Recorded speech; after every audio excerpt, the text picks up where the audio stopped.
Aya, Bezrat Hashem, le cours de ce soir, à la mémoire de Joa Bazaré, dont c'est l'Askara, Bezrat Hashem, aussi à la mémoire de Makhlouf Ben Shmuel, dont c'est l'Askara, et que Akadosh Baruch Hu, il nous envoie très vite le Mashiach pour faire revenir toutes les personnes qui sont tombées, il envoie la réfoua chez les mains à tout le monde, il fera de maman, Maratimir Kavat Rachmona, et à tous nos soldats qui rentrent en bonne santé à la maison, et que nos Khatufim aussi rentrent à la maison, Bezrat Hashem, et qu'on soit libérés et délivrés, comme dirait l'autre, très vite, et avec le Mashiach. Amen, Kene Ratson. Alors ce soir, j'ai choisi un sujet qui est pas facile, un sujet qui est même plutôt difficile, mais il faut savoir que depuis 10 ans que je donne des cours, j'ai décidé de jamais, au grand jamais, avoir de tabou. Ne jamais dire ce sujet, il n'est pas possible de l'enseigner, ou il n'est pas possible de le partager. Et il y a des sujets qu'on passe, on vit avec et on passe. Et il faut savoir que la Torah, elle est remplie de sujets qui sont divers et variés, et on a besoin de tous les voir, même si des fois ça nous dérange un petit peu. Tu peux juste baisser le son un tout petit peu parce que ça dérange. Ou couper leur micro, qui coupe leur micro, ce serait plus simple. Mais avant de commencer le cours, je voudrais partager avec vous une réflexion. Vous savez que chez les Français, les Juifs français bien sûr, on a une manie, c'est qu'on croit tout savoir. Et on croit qu'on connaît la Torah, sans aller à des cours. Et ça donne lieu à des questions lunaires. Mais quand je vous dis lunaire, je suis poli. D'accord? J'aurais dit un autre mot si j'avais été poli. Aujourd'hui, on va poser cette question-là et vous allez comprendre pourquoi je vous parle de ça aujourd'hui, mais c'est juste la petite, parenthèse pour commencer le cours. Aujourd'hui, on m'a demandé on m'a posé une question, on m'a dit, est-ce que, si la Brit Mila, elle tombe à Shabbat, donc on a un petit garçon, il doit faire la Brit Mila, et la Brit Mila tombe Shabbat, Mazal Tov. Ok? Est-ce qu'on peut déplacer le jour s'il nous convient pas? Alors, donc, si vous voulez, c'est pourquoi on déplace le jour. C'est pour, non, lâche pas. Pourquoi c'était la question? Si on doit faire venir la famille, c'est pas pratique, il y a pas de photographe. Alors écoutez, c'est pas fini. Mais si on peut pas déplacer le jour, c'est obligé de le faire Shabbat. Est-ce qu'on peut payer un photographe goy qui vienne faire les photos pendant Shabbat? C'est une question qu'on va poser aujourd'hui, je vous assure. D'accord? C'est pas des gens pas religieux. Ça regarde pas c'est qui, mais dans l'absolu, ça me fait penser à ce qui se passe aujourd'hui dans le PAF, audiovisuel français, hein, une certaine Hortwiller qui se permet de nous dire que c'est nous les responsables, qui se permet de se dire rabbin, qui se permet de faire des photos avec l'autre qui se prend pour le pape. J'ai pas besoin de citer son nom, d'accord? De citer plutôt. Et ce genre de choses, ça nous amène à quoi? Ça nous amène à des dérives. Ça nous amène à des réformes. Ça nous amène à prendre des libertés avec la Torah. Ça nous amène au réformisme, au libéral, aux libéraux. Ça nous amène à des sectes qu'on a eues de tout temps, les Sadducéens, les Baïtucéens. D'accord? Ça nous amène à transformer notre Torah. Qu'on va faire la Torah à notre sauce. On va décider que une femme, elle peut être rabbin parce qu'elle est partie étudier aux États-Unis. C'est interdit. Comme un juge n'a pas le droit d'être une femme. Pourquoi? Pas parce que la femme, elle est moins bien que l'homme, parce qu'il y a des lois. C'est comme ça. C'est le Inyan de Akadosh Baruch Hu. C'est lui qui a décidé comment ça doit se passer. C'est pas les hommes qui ont fait la Torah. C'est Dieu qui a fait la Torah. C'est divin, c'est pas humain. D'ailleurs, on l'a dit Shabbat. Dieu, il fait toute la Torah. Donc si Dieu, il fait toute la Torah, c'est-à-dire que c'est divin. Parce qu'un homme de chair et de sang, il va donner des lois, mais il va pas les faire. Alors que Dieu, il les fait. Et donc, on est dans quelque chose de divin. C'est pas que la femme, elle est moins importante que l'homme. Elle est différente. La femme n'est pas l'égale de l'homme, elle est supérieure à l'homme. C'est pour ça qu'elle dit chez Hassani Kirtono, qui m'a fait à son image, comme sa volonté. D'accord? À sa volonté. La femme, elle est sur un piédestal. C'est pour ça qu'on fait Eshetraïl. Vous avez déjà vu une femme qui prie pour son mari pour dire, Baal Chaim, ça n'existe pas. C'est Eshetraïl. Juste coupe le micro parce que vraiment c'est très désagréable. Et donc, quand on n'assiste pas à des cours et qu'on a comme Rav Google, on est sûr de tomber dans la dérive. On est sûr de faire n'importe quoi. On est sûr de dire, mais vous savez, cette question, je l'ai lue sur Torah Box, donc j'ai la réponse. Non. Parce que c'était un cas bien particulier qui a été posé comme question sur Torah Box. Peut-être que toi, c'est pas la même chose. Ensuite, peut-être que tu dois comprendre que tu dois être suivi par un rave qui doit t'enseigner le chemin. Ah non, moi, je vais lire les livres de Horviller. Les livres comme ça, faut les brûler. Faut les brûler. Tous les gens qui se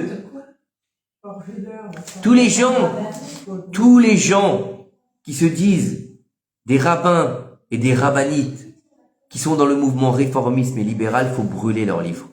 Faut pas les avoir à la maison, faut pas les lire. Même pour dire, elle a une bonne pensée.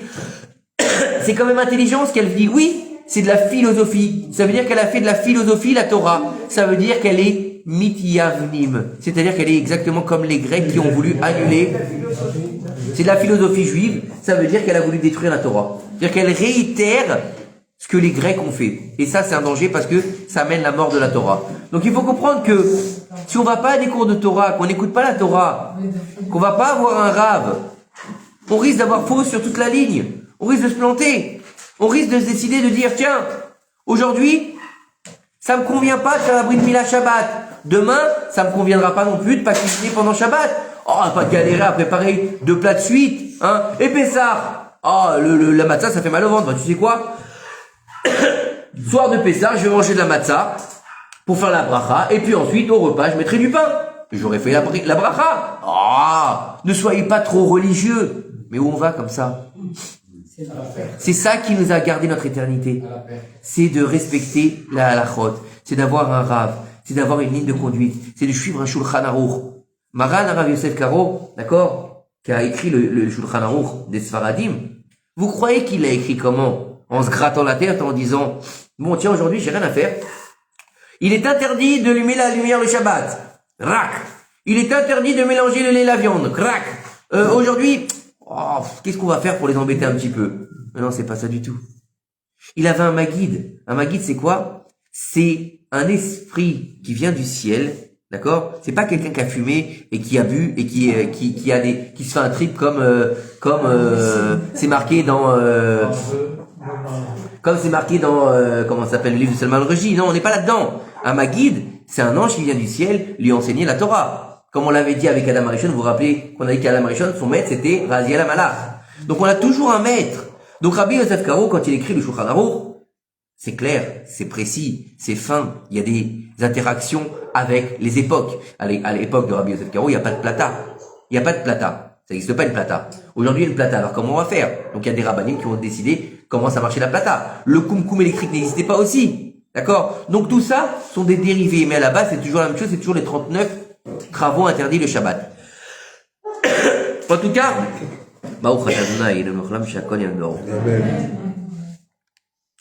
ah, c'est de l'eau, je suis puni ce soir. C'est pas grave, c'est bien. Merci. Après, ben, n'oubliez pas, faites les brachot et nous nishmat, hein. Alors, écoutez bien. Maintenant, donc il faut faire attention. Il faut faire très attention. Vous savez, et ce qui est très important, c'est de pas avoir 2 raves. Assez les raves. Fais-toi un rave. Parce que souvent, on pose des questions. Par exemple, on pose des questions. Mais on me dit, mais l'autre rave, il m'a dit ça.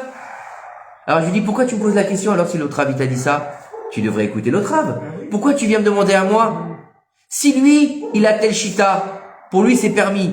Si lui, il est Ashkenaz, par exemple, moi, je suis Séfarad. Si lui, il est Chabad, et moi, je suis l'Itaï. Si lui, il est Breslev, et l'autre, et moi, je suis Datinomi. Bah, c'est sûr qu'on va avoir des différences. Et donc, ton cas ne va pas être exactement pareil. C'est comme ceux qui essayent de trouver des arrangements pour le lait à viande. Vous connaissez cela? Quand j'étais jeune, j'ai appris 3 heures. Non, mais j'ai mangé du poulet, c'est 2h30. Et si je me suis lavé les dents, c'est 1h15. Et si je suis un peu amnésique, je peux manger un petit fromage après un bon steak. Mais n'importe quoi.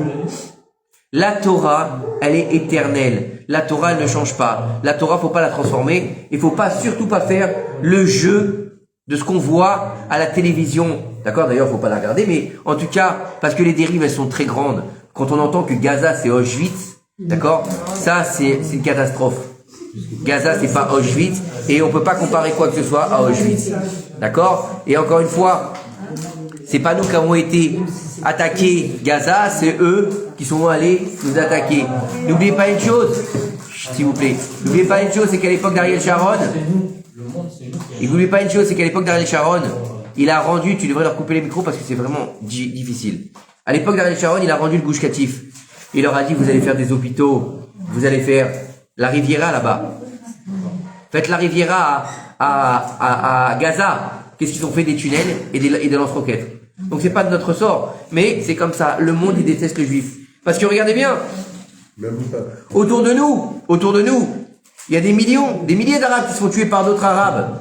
Personne. Ça intéresse personne.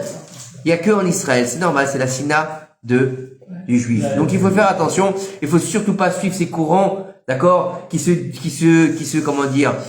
disent juifs. C'est pas des courants juifs.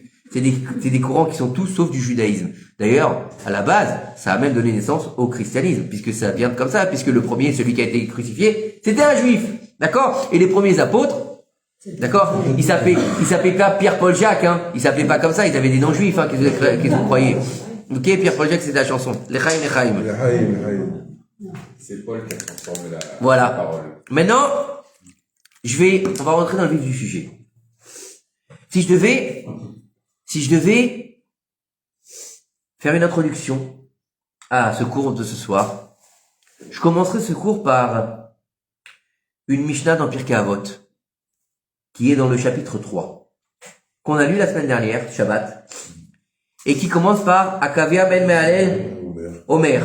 D'accord? Akavia, fils de Mehalel, comme ça il s'appelle, il a dit quoi? On va le faire directement en français. Qu'est-ce qu'il dit, Norbert?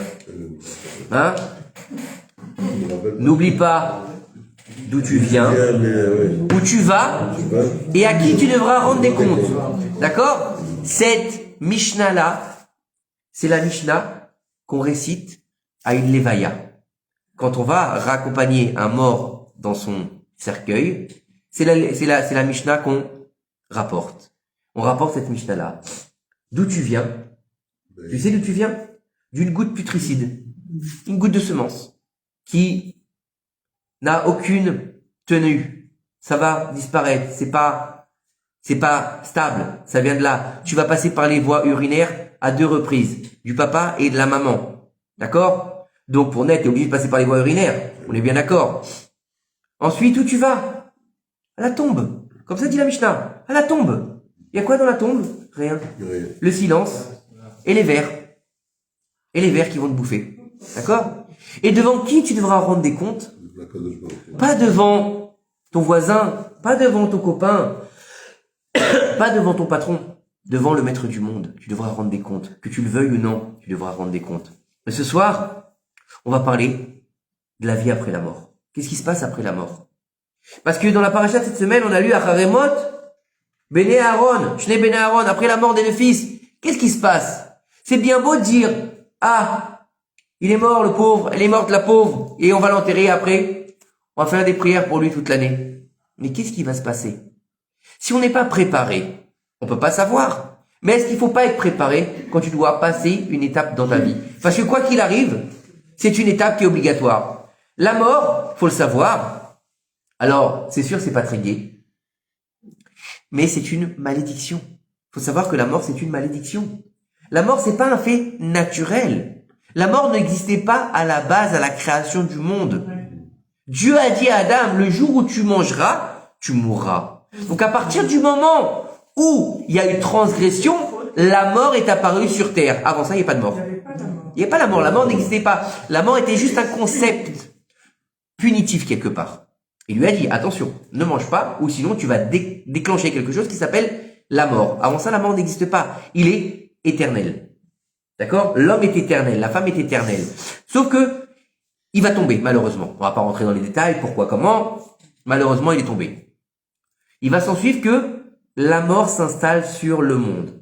Il faut savoir que, dans le Sefer Vayikra, qu'on est en train de lire depuis quelques semaines, le 3e livre, le livre des Korbanot, c'est aussi le livre des puretés et des impuretés. Qu'est-ce qui est pur, qu'est-ce qui est impur? On a vu la dernière fois avec la lèpre, on a vu avec les différents, la cacheroute, on a vu avec les sacrifices aussi, comment ils devaient être pour être cachers, pour être bien faits. Le Kohen, on va lire dans la paracha d'Acharemot. Et le Kohen, attention, dans la paracha est mort. On doit avoir la pureté du Kohen et du Kohen Gadol. Comment est-ce qu'il va faire pour être Kohen? Alors attention, il va pas épouser telle femme, il va pas épouser telle femme. Attention, il doit pas avoir de défaut, parce que s'il a un défaut, il est inapte au service, etc., etc. Mais qu'est-ce qu'il y a? Qu'est-ce que ça peut faire? Qu'il a un doigt en moins, le Cohen? Ça va l'empêcher de faire quelque chose? Non. Mais imaginez quelqu'un qui vient devant le roi, d'accord? Sans main. Et, non. Imagine, il lui manque la chemise. Il va dans la salle du trône. Il est pas présentable. Donc c'est pareil. Étant donné que les Lévim et les Kohanim les Kohanim surtout, sont les représentants de Dieu, ils doivent être parfaits. D'accord? Donc quand il a un moum, on appelle ça un moum, un défaut, il est inapte à faire son service dans le Beth Amikdash, mais il reste toujours Kohen. D'accord? Maintenant après, il y a d'autres niveaux, mais en tout cas, c'est le livre de la pureté et de l'impureté. Mais là, il faut savoir qu'au niveau de la pureté et de l'impureté, il y a des niveaux. Il y a des niveaux. Plus ou moins purs, ou plus ou moins impurs. Il y a des impuretés qui sont bénignes, on va dire. Une petite impureté, d'accord, t'as vu un animal, une charogne, un animal non cachère, t'as été au mikvé, ça y est, c'est pas grave, hein. À tel point qu'on te dit, par exemple, si un rat mort, un rat c'est un animal non cachère, il tombe dans un mikvé. Il est tombé dans un mikvé, il est mort. Est-ce que le mikvé est impur? Non. Tu prends le rat, au moment où le rat est dedans, oui. Tu prends le rat, tu l'enlèves, et c'est fini. Le mikvé est cachère. Par contre, il y a des impuretés qui sont plus fortes. Une des impuretés qui est très très très très forte, qui l'était en tout cas à l'époque, elle est beaucoup moins aujourd'hui, c'était l'impureté de Nida. Quand la femme est impure. C'était très grave. Fallait pas s'approcher d'une femme qui était Nida. Pourquoi? Pas parce qu'elle est sale, ou pas parce qu'elle est méchante, ou pas parce qu'elle est mauvaise. Parce qu'il faut savoir qu'à l'époque, aujourd'hui ça a descendu, hein, mais à l'époque il faut savoir que lorsque la femme est Nida, elle est dans l'impureté. Lorsqu'elle est dans l'impureté, elle est proche de la klipa, c'est-à-dire que l'écorce d'impureté. Donc quand elle est proche de l'écorce d'impureté, les mazikim, les mauvais esprits peuvent se coller à elle. Et si un homme se rapproche d'elle, eh ben qu'est-ce qui se passe? Il peut être contaminé. Vous avez compris? C'est pour ça que c'est interdit. C'est pas parce qu'elle est... Non.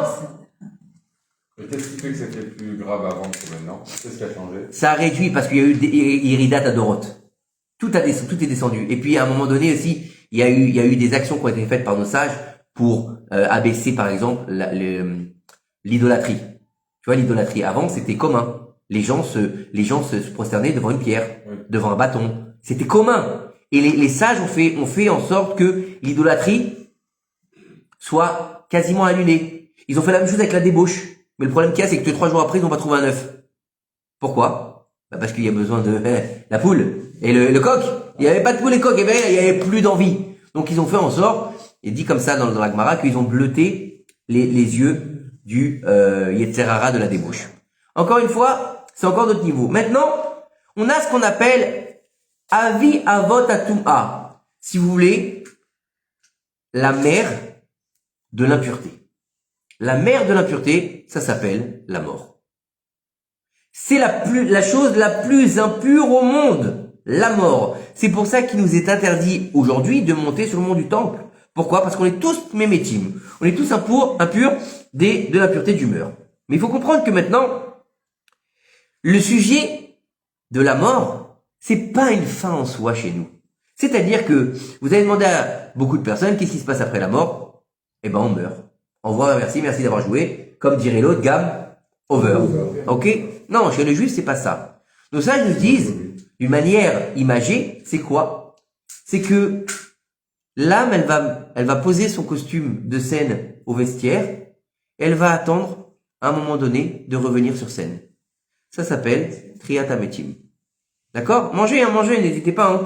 D'accord? Maintenant, il faut savoir que on peut pas traiter le sujet de la vie après la mort, ou ce qui va se passer plutôt après la mort, en 1h15, c'est pas possible. Mais on va donner un petit âme parce que c'est important de comprendre. C'est important de se préparer à savoir qu'est-ce qui va se passer. Alors bien sûr, on n'espère pas mourir. Qui c'est qui a envie de mourir? Personne. Ici non, grâce à Dieu. Il y a des gens qui veulent malheureusement, mais dans l'absolu, on n'a pas envie de mourir, on a envie de vivre. Hein? Comme ils disent nos sages, contre ton gré tu es venu au monde, et contre ton gré tu devras mourir. Puisque tu veux pas venir, l'âme ne veut pas venir. Pourquoi tu veux m'envoyer là-bas? Laisse-moi tranquille, je suis bien au ciel. Non, tu vas y aller. Et après quand t'es là, je veux pas mourir, et t'es obligé. Et donc on va comprendre que, bien que c'est un sujet difficile, bien que c'est un sujet particulier. C'est un sujet qui doit être compris et connu. C'est un sujet qui est lumineux. C'est un sujet qui est rempli de choses importantes. Parce que quand tu peux comprendre ça, tu peux te préparer correctement. Tu peux prendre tes dispositions. Tu peux penser aussi à faire tes chouvas. Et on va y aller là-dedans. Donc, les sources, c'est pas de moi, bien sûr. Les sources, c'est du Tzror HaChaim, sur les enseignements du Harizal et de la Chassidut selon la Kabbalah du Rav Seror Shlomo, d'accord, qu'on a eu le mérite d'avoir cette semaine donc à la synagogue. On a eu le livre. Et là, c'est justement, parlons de la paracha. C'est un sujet qui est dans le livre sur la paracha Haremot. D'accord? Maintenant, il faut savoir que, qu'est-ce qui définit la mort? Dans le Zohar HaKadosh, c'est pas simplement une perte de vie. C'est une séparation entre l'âme et le corps. L'âme retourne à sa source originelle, tandis que le corps, il va retourner lui-même à sa source originelle. C'est un retour aux sources pour les deux pans qui vont cohabiter tout au long de la vie. Bien sûr, le cours qu'on fait ce soir, ça concerne les juifs. D'accord? Puisque les non-juifs, c'est encore autre chose. En tout cas, nous, on a Triat HaMetim, on croit à la vie après la mort, donc ça nous concerne nous. Donc s'il y a quelqu'un de non-juif qui regarde, il faut bien qu'il comprenne, c'est pas pour lui. Alors, pourquoi l'âme, elle retourne à sa source? Parce qu'elle vient de Akadosh Baruch Hu, donc elle va revenir vers Akadosh Baruch Hu. Et le corps, il y a marqué dans le livre de Bereshit, car poussière tu as été, à la poussière tu retourneras. Ça veut dire que la poussière, c'est quoi? La poussière, c'est pas forcément ce qu'on enlève avant Shabbat ou quand on fait la maison. La poussière, c'est aussi le fait de se décomposer. Se décomposer. Ça veut dire que si on veut traduire, à la terre tu as été extrait et à la terre tu retourneras. Pourquoi? Parce que Adam, de la Shon Adama, le mot Adam, le premier homme, il s'appelle Adam. Pas parce que Dieu, il avait rien à faire et il dit Adam, tiens, c'est numéro 1, donc c'est le premier, c'est le prototype, je vais l'appeler Adam, d'accord? Dans les films, c'est très repris, ça. Toujours les premiers prototypes ou les premières choses, ils s'appellent toujours Adam. Vous comprenez pas pourquoi? Comme si c'était un prototype. Non, c'est pas un prototype, c'était fait de la main de Dieu. Et comme il l'a pris de la terre, il l'a façonné avec différentes terres, la terre rouge, la terre verte, la terre noire, la terre marron, etc. C'est encore d'autres niveaux, d'accord? Il les a rassemblés là-bas dans l'Éden, puis il a façonné ce qu'on appelle Tselem Elohim. Il a façonné ce fameux l'image. Non, il a façonné ce fameux comment on appelle ça là, golem. C'est un golem à la base, Adam Arishon. C'est un golem. C'était une statue inerte, si vous voulez. Et après, il était debout et Dieu lui a insufflé dans les narines le souffle divin. Ça s'appelle Ruach Elohim, d'accord? Et c'est comme ça qu'il a commencé à être vivant. Donc c'est la première création. Donc il vient de la terre, il a été façonné à partir de la terre, donc il devra retourner à sa source. Pourquoi? Parce qu'il a fauté. Pas parce qu'il a été pris de là, parce que la mort n'existait pas. Parce que maintenant il va devoir retourner à son essence. Étant donné que tu as fauté Adam, étant donné que tu as amené la mort sur terre, qu'est-ce qui va te récupérer? Ta source. Donc la Neshama va remonter vers sa source, et le corps il va retourner vers le bas. Regardez bien, c'est deux opposés. Ok? Elles s'opposent. On va vers le bas et vers le haut. Mais non, pourquoi est-ce qu'ils doivent être séparés? Alors ici, nous dit le Harizal, le Hari Akadosh, tout le monde connaît le Harizal, hein? D'accord? Avant la faute originelle, Arnaud, viens, on a besoin de Minyan. Il émanait de Adam Arishon une lumière qui était extraordinaire, une lumière qui provenait des mondes supérieurs. D'accord? Et qu'est-ce que c'était cette lumière?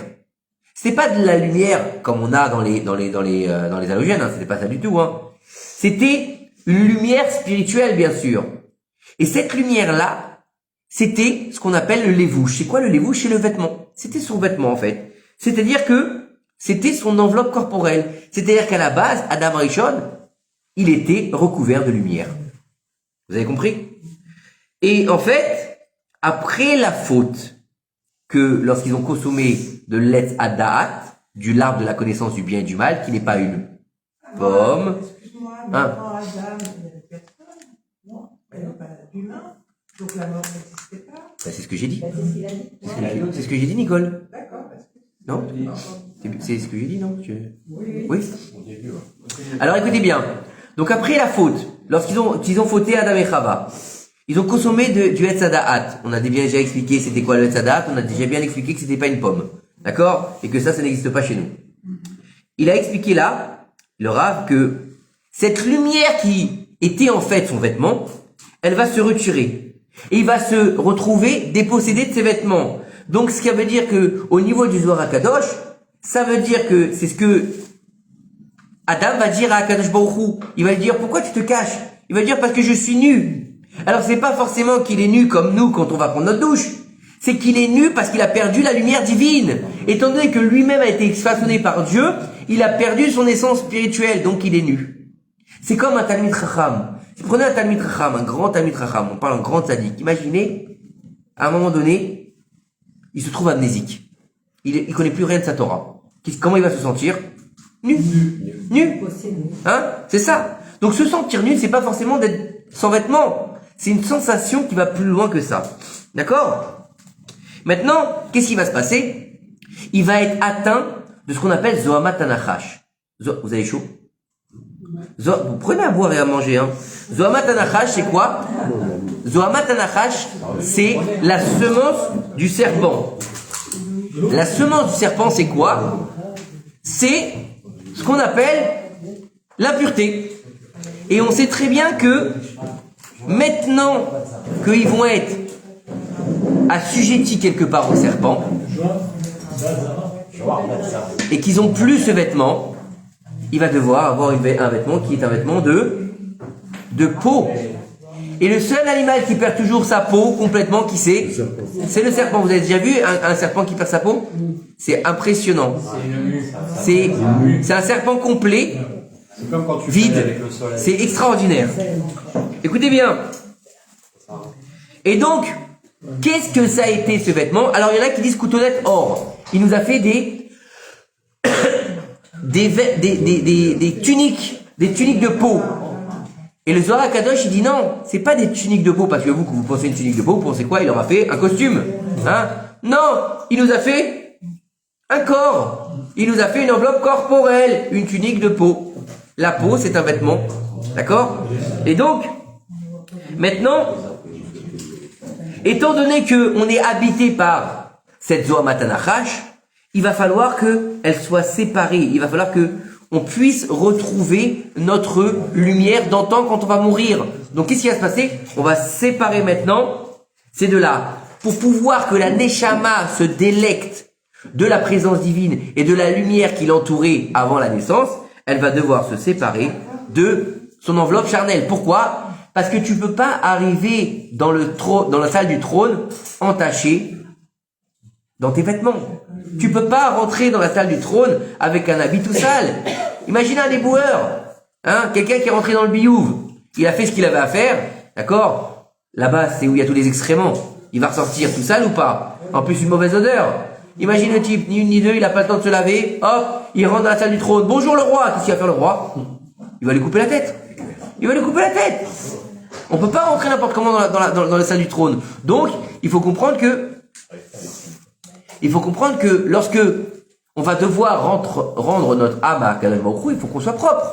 Donc, si notre corps est entaché de cette souillure depuis la faute originelle, parce que la faute originelle, salut Jérémy, bonne santé pour ton papa, il faut comprendre que la faute originelle, elle n'a pas touché simplement le premier homme, elle a touché tous les hommes. Donc, ça veut dire que chacun de nous, il a en lui cette semence du serpent. Donc, quand il va partir de ce monde, il peut pas partir comme ça.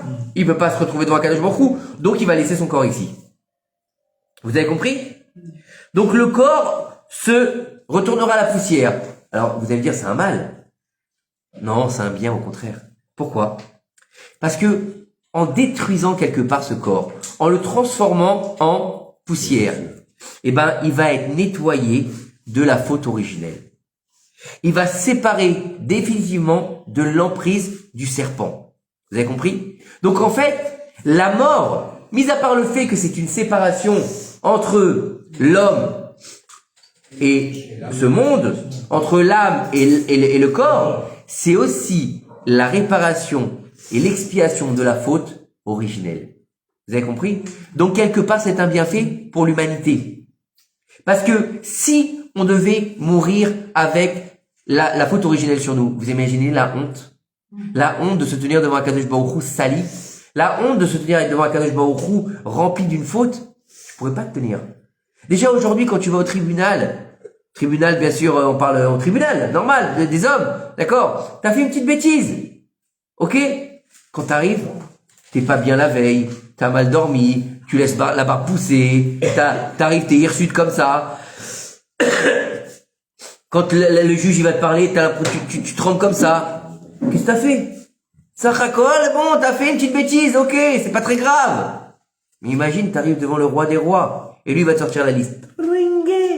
Allez, Shabbat, Kashrut, Nida, les yeux, le machin, les tuiles, t'as pas mis le matin, tac, oh là là, la liste est longue. Qu'est-ce que tu vas faire? Tu vas sourire, tu vas avoir honte. Donc déjà, au moins ça, au moins que t'aies pas la faute originelle sur toi. Vous comprenez?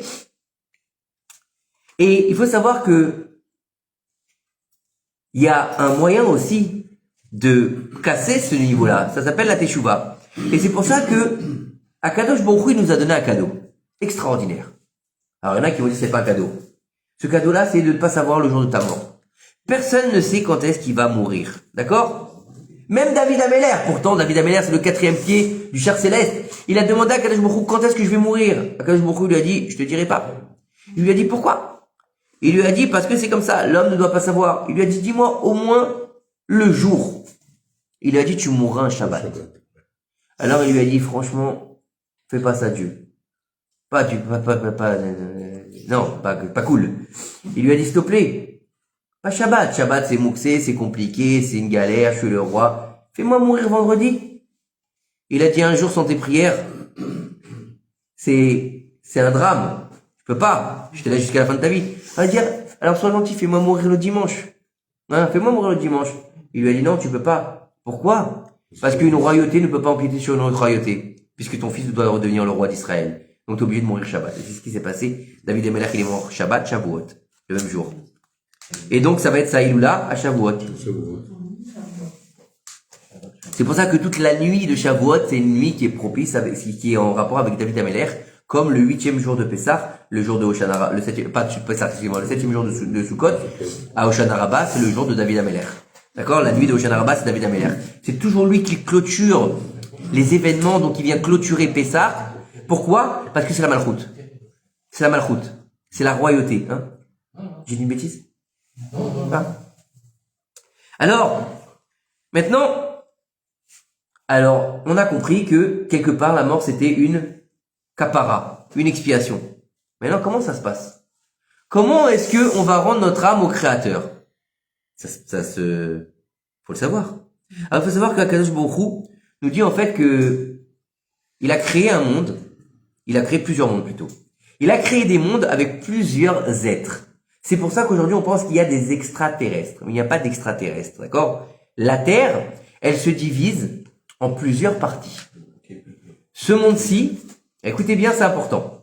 Il y a ce monde-ci, donc le monde dans lequel on évolue, le monde d'en bas et le monde d'en haut. Alors, le monde où on évolue, c'est le monde des humains. D'accord? Le monde d'en bas, c'est le monde des... Non, ça c'est dans les films. Le monde d'en bas, c'est le monde des démons.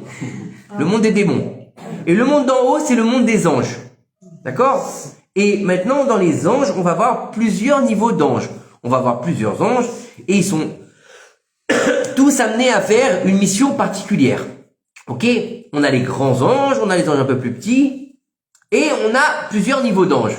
Et on a un ange, d'accord, qui s'appelle le Satan. Vous le connaissez celui-là? Le Satan. Mais le Satan, c'est un ange. Mais le Satan, il a plusieurs visages. Oui, non, il n'est pas déchu. Non. Du tout.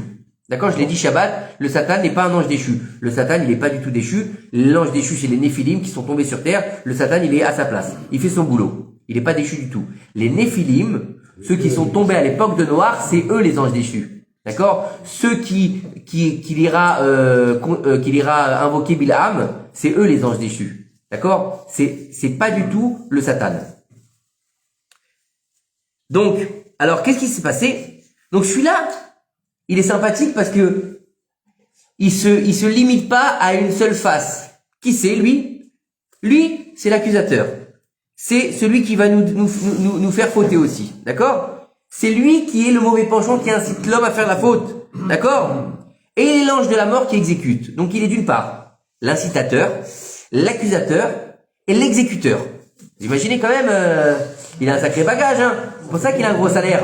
Qu'est-ce que vous croyez? Quand même, il s'occupe de tout le monde en même temps. En plus, c'est du boulot. Dans la, comment ça s'appelle? Dans l'imaginaire collectif, il ressemble à comment dire, un espèce de drapé comme ça avec une faux à la main, d'accord, en squelette. C'est pas du tout ça chez nous, c'est un ange. Ok, il y a pas la faux avec les mains en ça c'est l'inconscient collectif, on va dire, d'accord. Mais ça nous permet de donner un petit peu une image à toutes ces choses là et de nous permet un peu de comprendre mieux les choses. Comme aujourd'hui, si je vous dis mon cher Abéné, vous allez me dire Charlton Heston.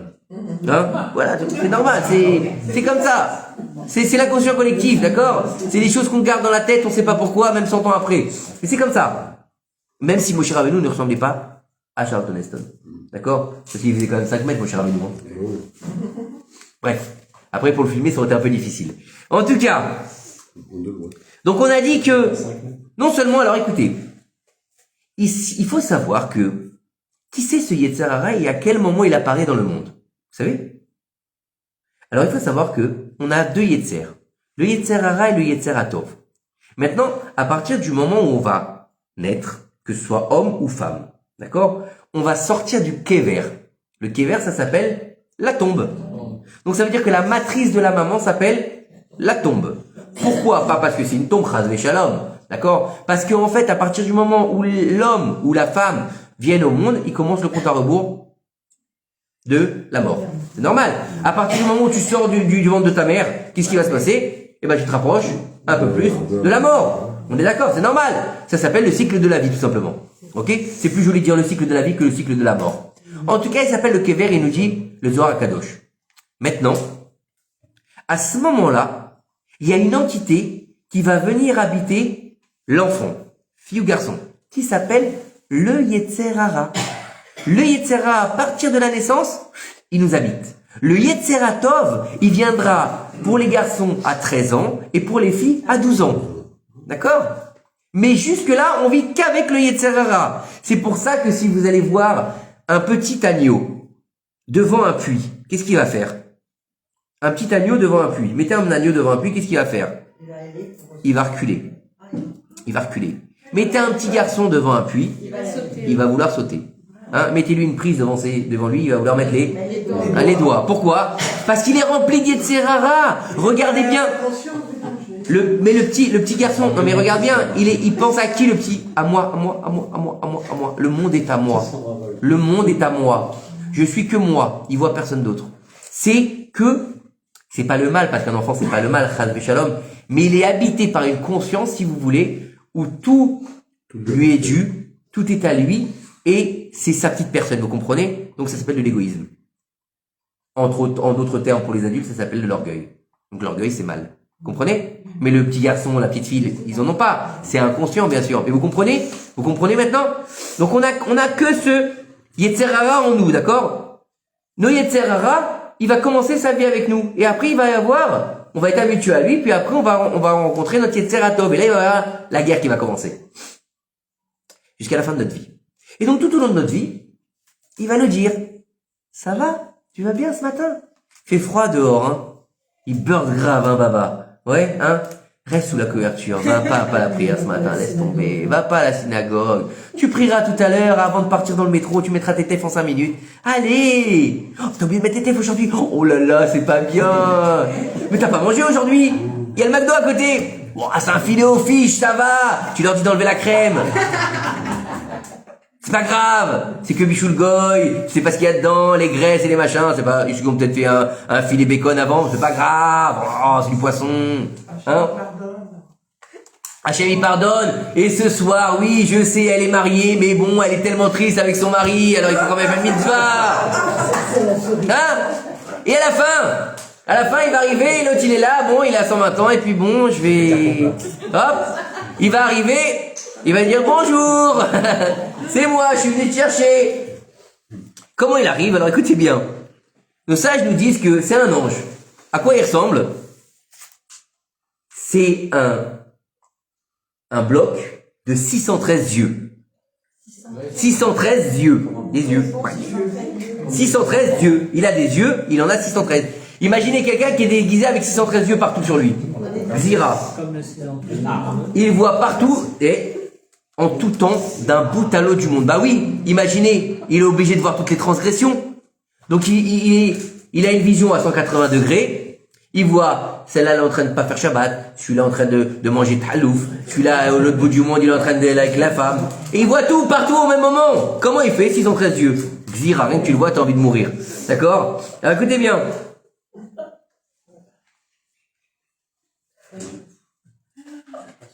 Lui, il peut jamais rien voir, il est obligé de toujours tout voir. Nous, il suffit de fermer les yeux, on a les paupières, on voit plus rien, d'accord? Lui, il peut pas, il a 613 yeux. Alors maintenant, écoutez bien. Au moment où la personne elle doit quitter ce monde, que ce soit malade ou pas malade, d'accord? L'ange de la mort, il va se tenir au-dessus de sa tête, d'accord? Et vous voulez pas arrêter avec les verres, je vous en supplie. Ça me rend dingue. On va acheter des verres en verre. Écoutez bien, il a une épée dans sa main, ok? Et dans cette épée, il y a quoi? Il y a du poison. Il y a du poison. Mais écoutez bien. Maintenant, quand l'âme, parce que c'est pas le corps qui le voit, quand l'âme, elle le voit, l'ange de la mort, elle a tellement peur qu'elle meurt. Elle meurt de peur, en fait. D'accord? Et il nous dit ici, en fait, il meurt pas de peur. C'est-à-dire que il est stupéfait de cette vision. Il va ouvrir la bouche. D'accord? Comme ça, c'est marqué. Attention, ce que je vous dis, c'est pas de moi, hein. D'accord? Donc, elle va, si vous voulez, quelque part, le futur défunt. On dit que 30 jours avant la mort, il sait. Il le sait qu'il va mourir. Donc il va ouvrir sa bouche, et à ce moment-là, l'ange de la mort va déposer le poison de son épée, il va pas lui couper la tête. La goutte qui est sur cette épée, il va la faire tomber dans sa bouche. Et c'est cette goutte-là qui va faire qu'on perd notre teint, et on a le teint verdâtre. D'accord? Et qu'on commence à se putréfier. C'est pour ça que le mort, il change de face. Vous avez compris? C'est pas parce qu'il est mort. Alors, ensuite. Mais c'est pour ça que les personnes qui décèdent, ils se sentent mourir. C'est-à-dire qu'ils parlent de... Oui, non, parce que c'est la Neshama qui sent qu'elle va être rappelée. Ah, oui. D'accord? Même si tu sais pas le jour exact, tu sens. En tout cas, il faut comprendre que, nous dit ici, le Zohar HaKadosh, que, après la mort, le cadavre, il est jamais seul. Donc, c'est-à-dire que le mort, maintenant, l'ange de la mort, il a fait son travail. Non, attends, laisse-moi finir. Il a fait son travail. Donc, maintenant, on est d'accord, on a un Maccabée. D'accord? Et maintenant, il nous dit ici que le Réchit Chochma, il nous dit que le corps, il reste jamais seul. Ça veut dire quoi, il reste jamais seul? Alors, vous allez me dire, oui, il y a peut-être son frère, sa sœur, son cousin, sa mère. Non, on parle pas de ça. Il n'y a pas de ça, pas de ça. Il nous dit en fait que c'est l'ange de la mort qui reste avec lui. L'ange de la mort, il reste toujours avec lui. Le Hari HaKadosh, il nous dit que cet ange-là, donc il a 613 yeux, qui correspondent aux 613 mitzvot, du côté de la Gdusha, bien sûr, les 613 mitzvot. D'accord? Lorsque l'homme transgresse un commandement, d'accord? Il endommage un œil du transgresse un commandement, il endommage un œil du mauvais penchant. D'accord? Donc, maintenant, qu'est-ce qui s'est passé? L'ange de la mort, quand il va arriver devant cet homme-là, il va avoir plein d'œils crevés. D'accord? Il va lui dire, à cause de toi, regarde dans quel état je suis. Regarde dans quel état je suis, regarde dans quel état tu m'as mis. Là, c'est Shabbat, là, c'est les fêtes, là, c'est la cache-route, là, c'est la nida, là, c'est la voisine, là, c'est le voisin, là. Donc, je suis tout crevé à cause de toi. Ben, maintenant, je vais aller porter plainte. Pour coups et blessures. Vous avez compris ou pas? Ben oui. S'il a les yeux crevés à cause de la transgression des mitzvot, donc il est maintenant en mesure de venir témoigner contre l'homme qui lui a fait ça. Vous avez compris ou pas? Et bien sûr, c'est démultiplié en fonction du nombre d'individus. Comprenez? Il va pas venir chez quelqu'un en lui disant, regarde dans quel état tu m'as mis. C'est un rabbin, il a rien fait, il est propre comme tout. T'as peut-être deux yeux crevés. Ah oui, excuse-moi, je me suis trompé de bonhomme. Non. Sur chaque personne, c'est son niveau, d'accord? Attends, mais quand tu fais tes cheveux, c'est-à-dire qu'il récupère tous ses yeux, du coup. Il a fait un tour sur l'ophtalmo. Ouais, voilà, peut-être. Tu lui regonfles les yeux. Eh, excusez-moi d'avoir joué. Tu voulais faire la chirurgie plastique. C'est ça, non, mais clairement, quand tu fais tes cheveux, tu répares tes fautes. et donc Tu répares tes fautes. Après, bon, encore une fois, au niveau de la teshuva, il y a plusieurs teshuva. Il y a plusieurs niveaux de teshuva. Et il y a plusieurs besoins pour la teshuva. Tu répares pas toutes les fautes en faisant teshuva, faut savoir. Il y a des, comme je l'ai expliqué, il y a des fautes qui sont réparées par la teshuva. Des fautes qui nécessitent la teshuva et Yom Kippour. Des fautes qui nécessitent la teshuva, Yom Kippour et les souffrances. Et d'autres qui nécessitent la teshuva, Yom Kippour, des souffrances et la mort. Voilà. Ok? Alors écoutez, on continue. Bon, ça va, c'est pas trop glauque quand même, ça va, non? Un peu, mais c'est intéressant, non?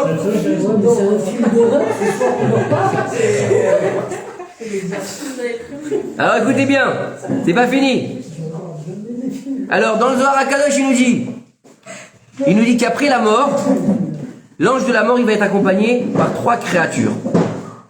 Une qui va compter les mérites, l'autre qui va compter les transgressions, et la troisième qui compte les moments qui ont été ôtés de sa vie. Ça veut dire quoi? Des moments de vie qui lui manquent. D'accord? Ainsi, c'est pour ça que lorsqu'une personne elle est enterrée, elle meurt, elle doit être très vite enterrée, le plus rapidement possible. Le mieux, c'est d'enterrer le jour même. Pourquoi? Parce qu'il faut savoir que, étant donné que personne n'est parfait, Akadosh Baruch Hu, il peut décréter que cette âme, elle ait besoin pour réparer une faute d'être réincarnée. Mais si elle n'est pas enterrée, elle ne peut pas être réincarnée. Pourquoi? Parce que tant que le corps n'est pas enterré, le nouveau corps ne peut pas prendre forme dans ce monde. Vous comprenez? Puisqu'on est entre deux mondes. À l'extérieur, ils sont pas aussi enterrés aussi vite, là, pour le coup, donc Encore une fois, si quelqu'un doit être, c'est toujours le même problème. Si quelqu'un doit être réincarné, que ce soit en Chutz La'aretz ou en Israël, Dieu doit attendre, il doit attendre qu'il soit enterré. Pourquoi? Oui. En France, en tant que juif, si tu veux.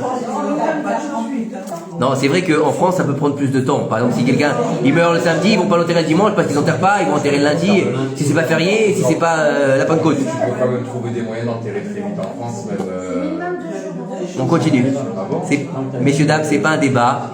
On avance. En tout cas, quoi qu'il arrive, que ce soit en Chutz La'aretz ou en Israël, tant que le corps n'est pas enterré, il n'y a pas de réincarnation. Voilà. Ça va? C'est clair. Ok? Et là, écoutez bien.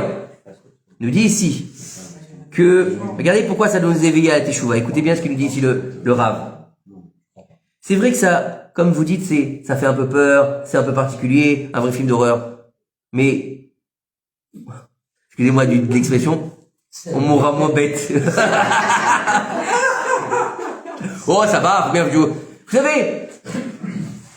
savez, quoi qu'il arrive, c'est une phase qui est nécessaire. D'accord? À quel moment on espère le plus tard possible? D'accord? On espère que ce sera celle qui sera, non, même à 120 ans, que celle qui sera une fraction de seconde avant Kriyat HaMetim. C'est-à-dire que on sera vivant, on recevra le Mashiach, il y aura Kriyat HaMetim, et que nous, on sera obligés de mourir, donc ça durera quelques secondes. Donc, l'histoire, le temps d'avoir fait Hatchoum. D'accord? En bonne santé, amen, c'est ça le plus important.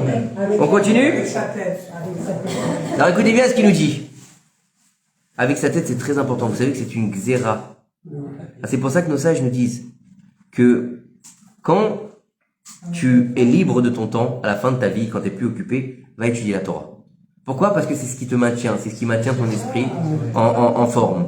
D'accord? C'est très important. Très important. C'est pas simplement, vous savez, l'effet d'étudier la Torah, c'est pas simplement d'avoir des connaissances et de dire tiens j'ai fini le Talmud et j'ai fini. Non, ça c'est bien, mais c'est pas le but. Le but c'est quoi? C'est d'éveiller ta conscience, d'éveiller ta neshama et d'arriver à te relier à Dieu. Donc si t'es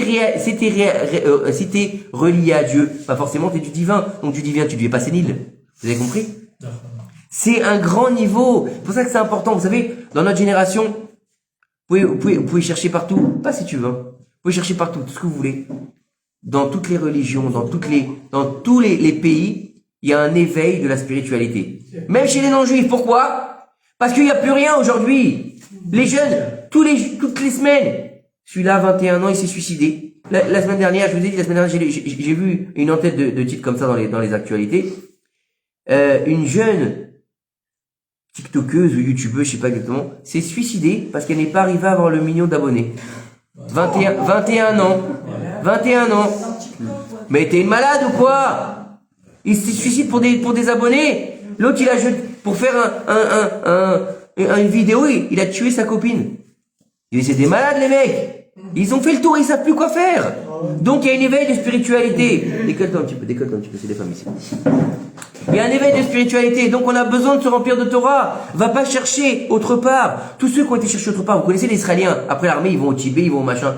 Combien ils ont dit on a fait teshuva comme ça? Pourquoi? Parce qu'ils vont au Tombouctou là voir le Dalai Lama. Le Dalai Lama, vous la connaissez pas cette histoire? Le mec, il voulait devenir le grand moine bouddhiste du Dalai Lama là, et un jour il s'est retrouvé devant le Dalai Lama.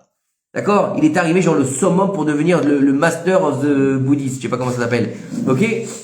Le Dalai Lama, il lui a dit Shkoun, tu fais pas très bridé, toi. D'où tu viens? Il lui dit, moi, je viens d'Israël. Il lui dit, tu es juif?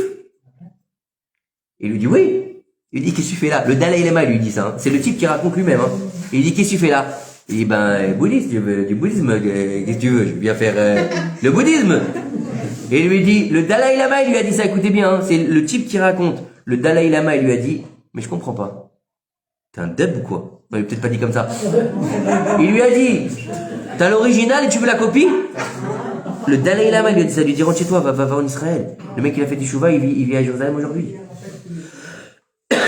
D'accord, j'avais entendu une fois un cours, il disait que dans les temples Shaolin ou je sais pas quoi, pour rentrer dans la salle la plus grande, genre où tu reçois l'ultime onction du je sais pas quoi là, d'accord, sur la porte, il y a marqué en lettres d'or Yud Ke Vav Ke. Le nom de Dieu. De toute façon, on retrouve la religion juive. Partout. Donc pourquoi aller chercher la copie quand t'as l'original? T'as le master, tu veux la copie. Ça veut très bien que quand on fait les clés, le master il marche toujours mieux que les autres. C'est comme ça. Quand t'avais, à l'époque des cassettes, quand t'avais le master, tu le gardais dans un tiroir, tu le sortais jamais. Pourquoi? Parce que c'était pas la copie, parce que c'était la qualité. C'est comme ça, on est de la qualité. Pourquoi on va chercher le reste? Alors on continue. Écoutez bien ce qu'il dit ici, le Rav. C'est une merveille ce bouquin. C'est très profond. On peut pas le lire. On peut pas simplement lire ce genre d'enseignements. Il faut les comprendre et il faut avoir un minimum de connaissances aussi avec ces sujets parce que quand il rapporte le Hari Akadosh, quand il rapporte les Lévouches, quand il rapporte des choses comme ça, il faut avoir un minimum de connaissances parce que le lire, tu peux le lire. C'est du français, c'est pas compliqué. Mais vous savez que c'est plus profond. Voilà, faut un peu être préparé. La Torah du Nistar, la Torah cachée, comme comme le Zohar, qu'on a fêté Bezrat Hashem pour la Omer, Rabbi Shimon Bar Yochai. Hier, on a eu le mérite de fêter la Iloula de Rabbi Meir Balanès, Baruch Hashem, que son mérite nous protège. Et donc, quand on va dans la Chassidoute, c'est des niveaux qui sont pas simples. C'est la Torah du caché. Donc, c'est toujours plus compliqué, c'est toujours plus complexe de rentrer là-dedans. Donc, faut avoir un minimum de préparation. C'est pas que c'est interdit, mais faut comprendre que tu vas dans un niveau qui t'est un peu inconnu. Et quand tu rentres dans l'inconnu en général, ça fait peur. Donc faut être préparé. Quelqu'un qui va se dire tiens je vais aller au Pérou là-bas dans les marécages, je sais pas où, bah tu vas te préparer un minimum avant. Hein, bah c'est pareil. Quand tu vas devoir étudier le Zohar ou la Chassidoute, faut te préparer. Tu peux pas rentrer parce que c'est des niveaux ésotériques et que si t'es pas un minimum de connaissances avec au moins les sphirotes, au moins avec la pnimiout. Allez, on va laisser de côté les sphirotes, on va laisser de côté les sphères célestes. Mais au moins ce que c'est la pnimiout à Torah, l'intériorité de la Torah. Si ça te parle pas, comment tu veux étudier la Chassidoute? Toute la Chassidoute, elle est basée sur l'intériorité de l'être. Donc, tu es à côté de tes pompes. Tu comprends? Quand on te parle du vêtement, pour toi, tout de suite, c'est quoi? Un manteau, un pantalon, un costume. Non, on peut pas comprendre. Il faut bien comprendre et accéder au lexique, en fait, de cette Torah. Alors, écoutez ce qu'il nous dit ici. Dans le Zohar Kadosh, il nous dit que l'homme, il doit subir 7 dynimes. 7 rigueurs, si vous voulez. D'accord? Lorsqu'il quitte le monde. D'accord? Pourquoi faire? Pour se purifier. Voilà. C'est nécessaire, en fait, se nettoyer des différentes fautes, mais aussi se nettoyer pour pouvoir arriver au jugement un minimum propre. Vous imaginez? C'est un petit peu les havdil, bien sûr. Quand tu dois rendre la voiture au leasing, tu sais, qu'est-ce que tu fais? La voiture, elle est pleine de boue, elle est dégueulasse. L'intérieur, tes enfants, ils ont mis du popcorn partout, des bombas. Qu'est-ce que tu fais? Tu vas aller lui passer le Karcher, tu vas nettoyer les roues, tu mets un peu de polish, tu vas passer l'aspirateur et tu vas la rendre la voiture. Tu dis bon, au moins qu'il m'enlève moins de malus. On est d'accord? Pareil. Quand tu vas rentrer vers la Kadosh Baruch Hu, tu vas pas comme ça. Qu'est-ce que tu fais? 7 dinim. Le premier djinn, c'est quoi? La mort. D'accord? La mort. On a dit tout à l'heure, c'était une rigueur. Donc déjà, si tu passes par la phase mort, puisqu'on a dit que c'était une kelala. Donc c'est un djinn, c'est une rigueur. Il nous dit ici, le Rav, il y a 903 sortes de morts qui ont été créées dans le monde. D'accord? Ça veut dire qu'il y a plusieurs chemins. Alors bien sûr, allez-nous, il faut pas toutes les faire, mais de la plus douce à la plus dure. D'accord? On va juste citer ces deux-là. Et bien sûr, comme on sait, il y a les 4 morts du Beddin, c'est Kila, Serefa, Enek, Vechenek. D'accord? C'est la lapidation, la strangulation, le feu et la lapidation, strangulation et l'épée. D'accord? C'est les quatre morts du Beddin. Elles existent. Elles existent plus au niveau du Beddin. Le Beddin n'est plus là pour mettre en place ces morts-là, mais ce sera donné par le ciel. C'est-à-dire la façon dont tu meurs, c'est une punition. Exactement. Oui. Exactement. Alors, écoute bien, ça dépend encore une fois, ça dépend de ta mort. Excuse-moi d'aborder le sujet. Parce que tu disais, donc la strangulation, tout ça, c'est des genres de punitions, c'est ça, oui. Comme le feu. Je prends le cas des enfants du Basque qui sont morts par étranglement, je vois pas ce qu'ils ont pu faire pour mériter ça. Alors, tu vas pas laisser finir aussi. On va laisser finir. Encore une fois, au niveau des morts, d'accord, il y a un niveau qui s'appelle le Gilgul, d'accord, la réincarnation. On peut pas savoir quelle mort on est venu réparer. Il se peut qu'on est venu dans cette vie-là réparer une autre mort. D'accord? Et donc de subir quelque chose dans cette vie, pourtant, c'est un tzaddik. Il est mort comme ça, pourquoi? Rabbi Akiva. Rabbi Akiva, c'est un tzaddik. Tu connais Rabbi, c'est quoi ton prénom, rappelle-moi? Yoni, tu connais Rabbi Akiva. Rabbi Akiva, c'était un saint ou c'était pas un saint? Kodesh Kodashim. Hein? C'est pas plus saint que lui, y a pas. D'accord? Il est mort, le jour de Yom Kippour, tout nu, dans une boucherie, en train de se faire retirer la peau de son corps. Tu comprends? Qu'est-ce qu'il avait fait? Dans un Gilgul HaKodem, il a fait quelque chose qu'il fallait qu'il répare. Tu comprends? C'est compliqué maintenant de dire c'est forcément c'est pas en lien avec ce que tu as fait à l'instant T, ça peut être... Voilà, exactement. C'est pas forcément parce que tu il est mort comme ça, alors forcément, là il est puni parce qu'il a fait. Il a pas forcément puni pour ce qu'il a fait. Oui, sinon il n'y aurait pas de logique à ce que voilà, c'est une sorte de réparation. Et t'as aussi le Srutavot, c'est aussi la mitzvah qui va te permettre... Il y a des mitzvahs qui te permettent de reculer l'échéance, tu vois. T'as fait beaucoup de fautes, t'as fait une certaine mitzvah qui va faire que cette mitzvah, dans ce corps-là, elle va te garder, et donc forcément dans un autre corps, tu devras réparer, tu comprends? Il y a toutes ces choses qu'il faut prendre en compte. C'est pour ça que j'ai dit qu'on peut pas expliquer en 1h30 tous ces niveaux. D'accord? Alors écoutez bien. Il nous dit ici que la mort la plus difficile, c'est la diphtérie. Comme les élèves de Rabbi Akiva. La diphtérie. C'est quoi la diphtérie? La diphtérie, c'est que tu n'arrives plus à respirer. Tu t'étouffes. D'accord? Hein? Et tu as du mal à respirer aussi. Et il te dit, c'est une agonie très lente et douloureuse. Et ça, c'est la plus dure mort. Il nous dit ici le Rav. Et la plus douce, c'est ce qu'on appelle Neshika. Neshika, c'est quelqu'un, il va dormir et il se réveille pas le matin. Neshika. D'accord? Et baiser divin. D'accord? Il te dit, voilà, justement, il dit ici ce que tu as demandé. Le type de mort dépendra de la réparation des incarnations précédentes. D'accord? Donc il y a tout à prendre en compte. Donc le deuxième dîn, c'est la publication de ses actes et de ses paroles qui vont défiler devant lui. Imaginez. Donc il y en a qui dit c'est quoi? Un écran. Aujourd'hui on va prendre un écran parce que on fait plus de liste aujourd'hui. Le défunt, il va voir devant lui toutes ses fautes défiler. Toutes ses mauvaises paroles défiler. Tout ce qu'il a fait, tout ce qu'il a dit, tout ce qu'il a devant lui. Imaginez. La rétrospective de ta vie. En quelques secondes. Là, on t'a vu, t'as fait pas bien, là, t'étais avec l'autre, là. Imaginez Rasra. Et tu te vois en train de faire ça. D'accord? La troisième, c'est quand le corps, il rentre dans la tombe. Le quatrième dîn, c'est Ributa Kever. Je l'ai expliqué samedi, je reviens pas là-dessus. Ribouta Kever, c'est la difficulté et souffrance de la tombe. Je répète pas là-dessus, je l'ai expliqué samedi pour ceux qui étaient là. Ok. Le cinquième, c'est, qu'est-ce qui se passe après? On est bouffé par les vers. C'est un djinn. Savoir que c'est une punition. Le sixième djinn, c'est quoi? C'est ce que tout le monde a peur, qui s'appelle le Gehinam. Et encore, heureux est celui qui va au Gehinam. Sachez-le. Sachez-le. D'accord? Le septième djinn, c'est l'exil de l'âme, qui sait pas comment trouver son repos tant qu'elle n'a pas payé ses fautes. C'est pour ça que, en fait, on a besoin d'être attentif à nos fautes. Il faut faire attention, d'accord? Même aux choses qui nous paraissent bonnes. Souvent, on fait en fonction de notre propre compréhension, en fonction de notre propre regard. Et souvent, on n'a pas assez de clairvoyance, parce qu'on n'a pas assez de recul pour se dire, tiens, peut-être que, non, on va se laisser un petit peu de jeu. Ça va. Et elle dit, comment ça s'appelle là? Vous savez, il y a les 10% de, comment ça s'appelle ça? Bonus. Non, pas de bonus, tu sais, l'écart de, tu sais, quand tu fais un truc, de marge d'erreur, voilà, merci. Et la marge d'erreur, c'est pas grave. Non. Tu peux pas avoir de marge d'erreur avec Dieu. Avec les hommes, tu peux. Avec toi-même, tu peux. Avec Dieu, tu peux pas. D'accord? Donc, faut comprendre que il y a 7 djinns. Et ces 7 djinns-là, on est obligé d'y passer. C'est pour ça que je vous dis le Gehinam. Vous croyez que le Gehinam, c'est quoi? C'est l'enfer? Non, c'est pas ça. D'accord? Maintenant, il faut savoir que il faut faire attention. Parce qu'à la fin, le corps va se désintégrer. Dans quelle mesure il va se désintégrer? Est-ce que il va être réincarné? Il va pas être réincarné? Est-ce que le corps, il va aller au Gehinam?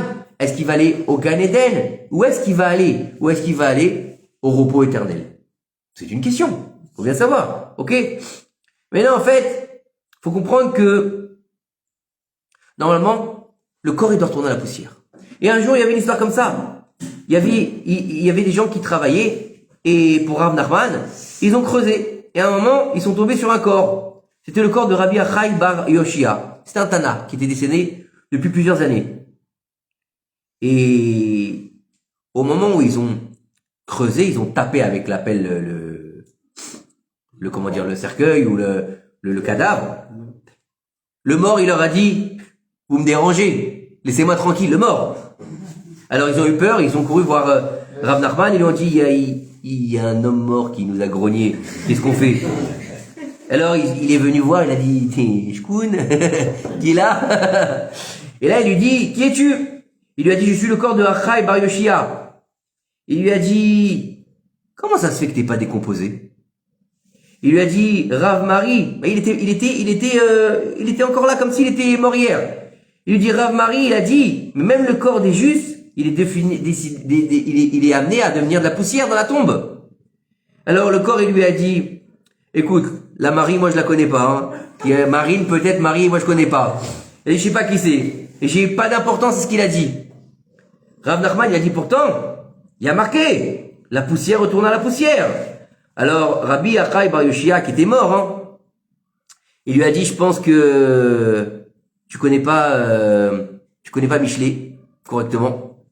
Il lui a dit, la décomposition des os, elle est causée par la jalousie.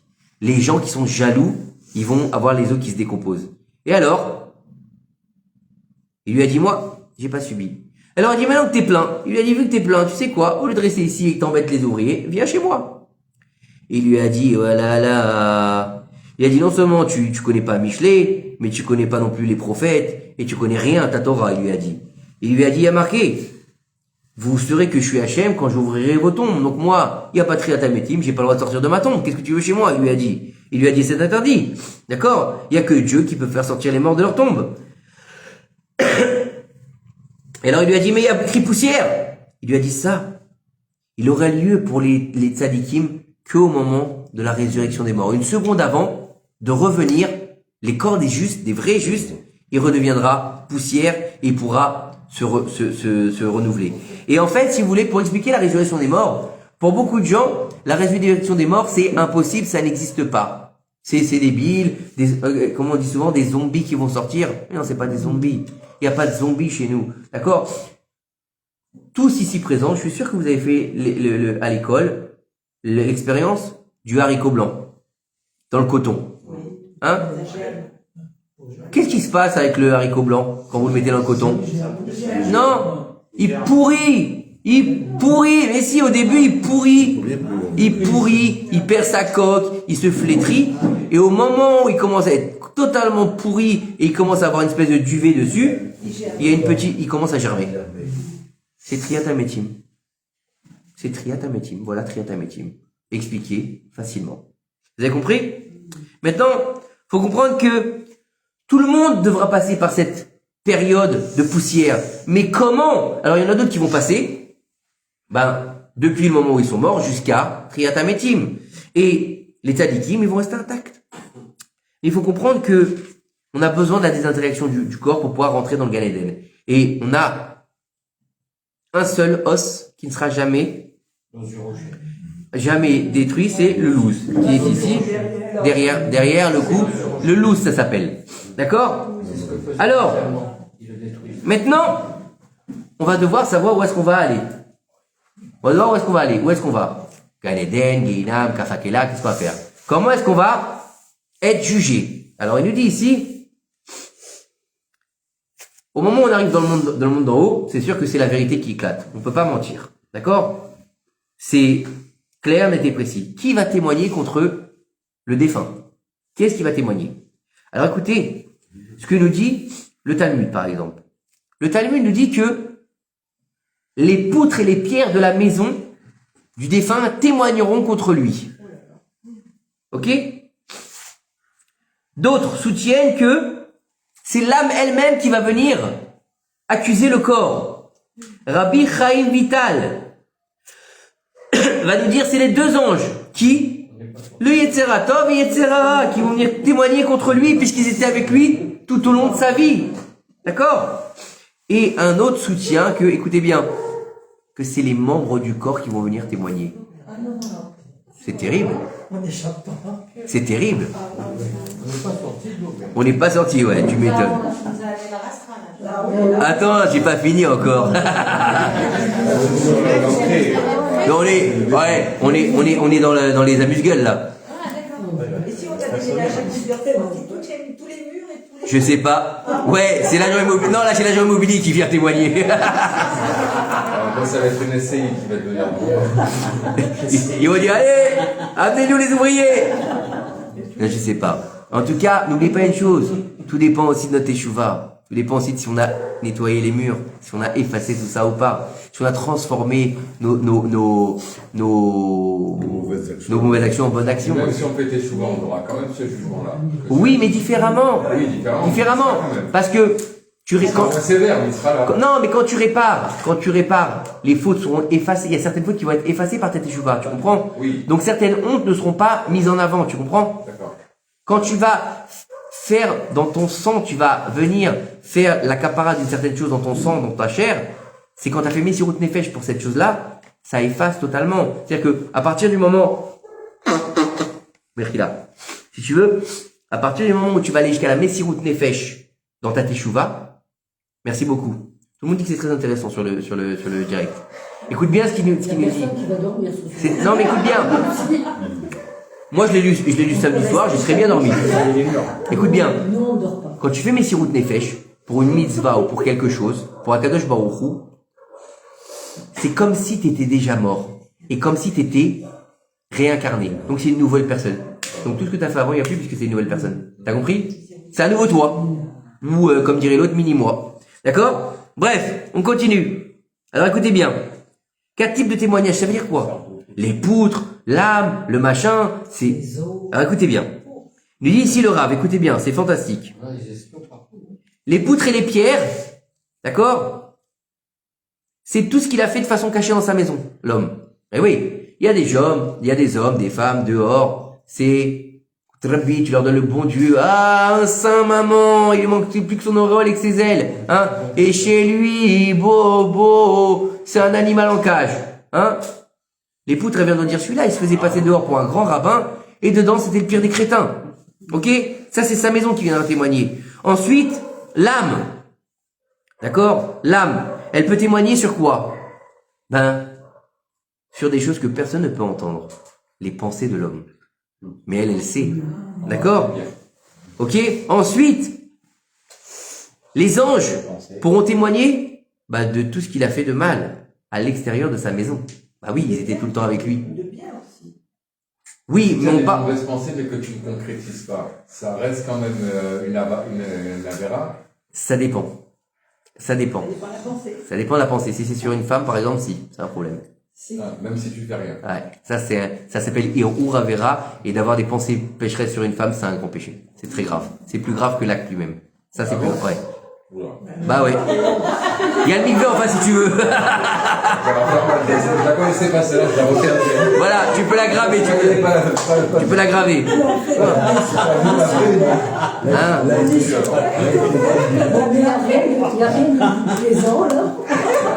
Si. Attendez, j'ai pas fini. On va faire. Après. Non, mais attendez, vous allez voir. Attendez, c'est pas fini. Tu peux dormir dans le mikvé ou pas? Ouais, tu peux. Mais une barque même. Les anges pourront témoigner. Alors, on a dit, et les membres, ils pourront témoigner de ce qui s'est passé aux toilettes. Aux toilettes. Pourquoi aux toilettes? Parce que les anges, ils vont pas aux toilettes. Là-bas, c'est un endroit qui est pas propre. Et donc, qu'est-ce qu'il y a? Des fois, il y a des choses qui sont pas propres aux toilettes. On va pas rentrer dans les détails, vous êtes des adultes, vous comprenez très bien. D'accord? Eh ben, c'est les membres qui vont témoigner. Bah oui, quand t'es seul aux toilettes. Les membres, la main, le bras, la tête, les yeux. Voilà, les membres. Et la tête alouette. D'accord? C'est pas fini! Dans le Zohar, Kadosh toujours. Tout ça, c'est du Zohar, hein. Tout ce que je vous amène, c'est du Zohar ce soir. Ok? 2 anges, ils vont saisir l'âme. Vous avez pas vu Ghost? Comme dans Ghost. Allez hop. Ils vont l'emmener au port du tribunal céleste. Là, l'âme, elle sait pas trop ce qu'elle est. Elle est une espèce de concentré de lumière, d'accord? Si c'est une lumière opaque, c'est des anges de destruction qui vont l'accabler. Si c'est une lumière éblouissante, d'accord? Les anges noirs peuvent pas l'approcher, d'accord? Écoutez bien. Maintenant, les justes du Gan Eden, ils vont s'approcher pour assister au procès. Donc on va rentrer au tribunal céleste. Et là-bas, il y a plusieurs personnes qui vont arriver. Le jugement, c'est pas un jugement figé. Il va être constamment modifié. En fonction de tes actes, en fonction de tes bienfaits ou en fonction de tes péchés. D'accord? Les tzadikim gmurim, eux, on n'en parle même pas. C'est une grande lumière, ils sont accueillis par Akadosh Baruch Hu, ils vont dans leur Echal, le Echal, tel Echal. Le Echal, c'est un château. Un château ou un comment ça s'appelle? Dans leur Echal, dans leur palais, merci. Le palais. D'accord? Chacun son palais. D'accord? Chacun y rentre dans son palais. Les gens qui sont morts à Kiddush Hashem, ils ont pas tout ça. Toutes les personnes de la Nova, que Dieu repose leur âme, ils ont pas tout ça. Tout ça, ça n'existe pas pour eux. Directement sous le Kisei Kavod, sous le trône divin. D'accord? Un homme qui meurt ou une femme qui meurt à Kiddush Hashem, tous les gens qui sont morts dans la Shoah, par exemple, que Dieu venge leur âme, d'accord? Ils rentrent tous directement sous le Kisei Kavod. Il n'y a pas de djinn, il n'y a pas d'accusateur, il n'y a personne. Attends, mais Nova. Quand tu te fais tuer Parce que juif. Parce que Je juif. comprends pas. Ouais. Nova, excuse-moi, c'est terrible parce que. C'était pas des religieux, c'est ça que tu veux dire. C'était Shabbat quand même. Et alors? Shabbat, c'était la rédemption directe du Shabbat. Ils sont morts pourquoi? Ils sont morts pourquoi? Parce que juif. Parce que juif. Voilà. Et alors? Parce que juif. C'est un korban, ça s'appelle un korban. Ok? Allez. Là, c'était pas prévu, la date n'était pas prévue, c'est venu, on va dire, un Tout peu est prévu. défrayer Tout était prévu. Par le ciel. Pas venir défrayer Par le ciel. qui t'attend. Tout est prévu par le ciel. Encore une fois, pourquoi, comment, j'en sais rien. Je rentre pas là-dedans parce que je ne sais pas. Je vais pas vous dire n'importe quoi. Mais ils sont pas morts parce qu'ils dansaient. Oui. Ils sont pas morts parce qu'ils faisaient pas Shabbat. Ils sont morts parce qu'ils étaient juifs. À la Shoah, ils ont pas fait la distinction. D'accord? Vous connaissez toutes ces fameuses histoires. Vous connaissez pas ces fameuses histoires? Il y avait 2 hommes qui étaient en train d'attendre le bus. Un religieux et un chiloni. D'accord? Le religieux, il dit au type, Achi, à quelle heure il passe le bus? Et le mec, il le regarde, il dit, Achi, tu m'appelles mon frère? Il dit, t'es fou, toi, quoi? Il dit, pourquoi je suis pas ton frère? Il lui dit, parce que moi, je mange pas cachère, Moi, j'ai fait l'armée. Moi, j'ai mes copains qui sont morts à l'armée. Et toi, qu'est-ce que t'as fait? Il lui dit, toi, tu manges cachère, tu vas à la synagogue, moi, je vais pas à la synagogue, je mets pas mes tefilines. Comment tu m'appelles Achi? Il dit, regarde, j'ai même un tatouage. Et là, le vieux lui dit, mais moi aussi, j'ai un tatouage. Et là, il lui montre son tatouage. Et c'est son numéro de déportation. D'accord? Et lui dit, et là, l'autre, il devient blême, il lui dit, ah, effectivement. Il lui dit, tu sais, c'est mon maître d'école qui m'a appris que on était tous frères, qu'on soit religieux ou pas religieux. Alors, le non-religieux dit, c'est qui ton maître d'école? Et là, le vieux lui dit, Adolf Hitler.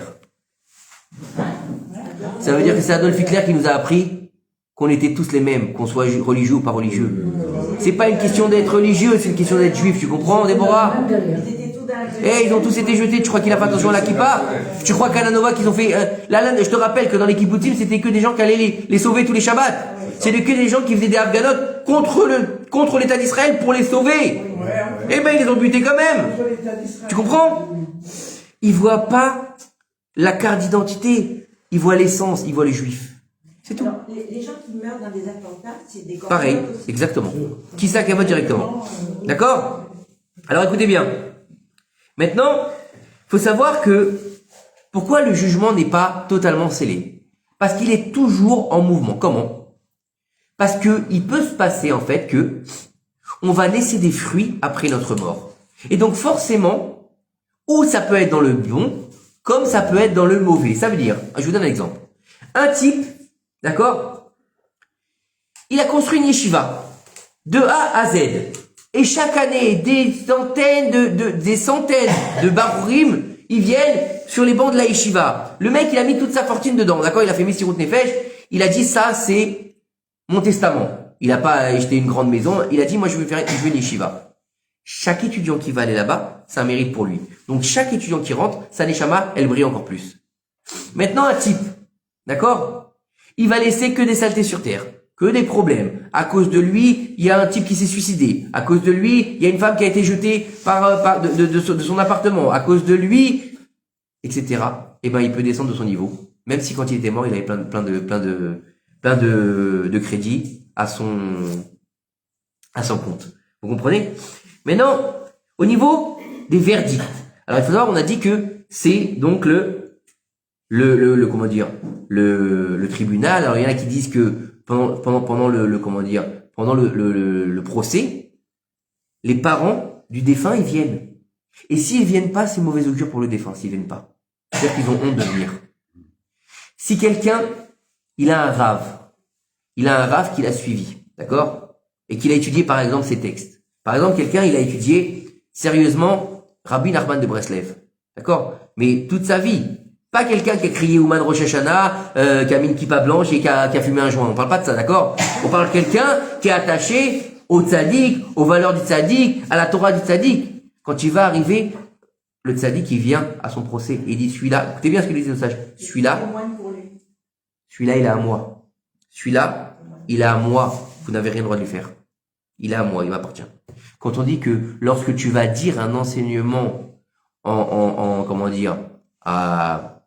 qu'un rave a donné, d'accord? On dit que ses lèvres, elles bougent dans la tombe. Tu lui redonnes la vie. Donc quand toi, tu vas monter au ciel, il vient te chercher. Vous imaginez le niveau? C'est pour ça que je dis, il faut s'attacher à un rave. Faut lire, il faut comprendre les enseignements. La Torah de tous ces grands qui nous ont précédés. D'accord? Et qu'on a vécu. Quand tu vas dire, Raveno Ovadia, il a dit, tu rapportes pas n'importe qui. Tu rapportes un géant en Torah qui a vécu dans notre génération, qui était une lumière ambulante. C'était incroyable de le voir. C'était, mamash, une lumière vivante. D'accord? Le Rav Steinman qui devait faire 30 kilos, qui vivait dans un taudis, son appartement. Il tenait le monde sur ses épaules. C'était des géants en Torah. Rav Kadouri, Baba Saleh, Zichron Livracha. C'est pas n'importe qui. Faut t'attacher à leur Torah. Ils voyaient d'un bout à l'autre du monde. Nous, qu'est-ce qu'on voit? Si on arrive à voir au bout de la chambre, c'est déjà pas mal. Alors écoutez bien. Donc les parents, ils viennent, le rav, il vient, les accusateurs, ils viennent, et aussi bien sûr les gens qui sont, les anges. les bons anges aussi, les bonnes choses. Il n'y a pas que les accusateurs, il y a aussi les défenseurs. Il y a les défenseurs qui viennent, toutes les bonnes actions qui vont venir nous aider, toutes les souffrances. Attendez, c'est pas fini. Il y a aussi toutes les souffrances. Vous me dites à combien de temps on est parce que je sais pas exactement si on n'a pas dépassé, on n'a pas éclaté le temps là. D'accord? Il y a non seulement donc les bonnes choses et les mauvaises choses. Alors, il se peut aussi que on fasse venir les souffrances. C'est-à-dire que, par exemple, on va avoir une personne qui est jugée. Et sur le plateau, il va y avoir les avérotes, on va dire plus simplement, les avérotes et les mitzvot. Et là, la balance, elle est équilibrée. Qu'est-ce qu'on va faire avec lui, Adek? Il a autant de mitzvot que d'avérotes. Tu le mets au Gan Eden, au Gehinam, t'en fais quoi? Tu le renvoies sur terre, tu fais quoi? Est-ce qu'il a eu des souffrances? Ah, il a eu des souffrances, celui-là. Allez, amenez ses souffrances. Et tu mets ses souffrances sur la balance. Est-ce qu'il a eu la maladie? La maladie. Est-ce qu'il a eu des soucis avec ses enfants? Ah, ses enfants, ils lui ont fait voir de toutes les couleurs. Tant que c'est pas les couleurs de l'arc-en-ciel, tant mieux, hein. D'accord? Et bah, Mitza, est-ce qu'il a été humilié? Est-ce qu'il a été humilié? Parce que l'humiliation, je veux bien un peu de coca, s'il vous plaît.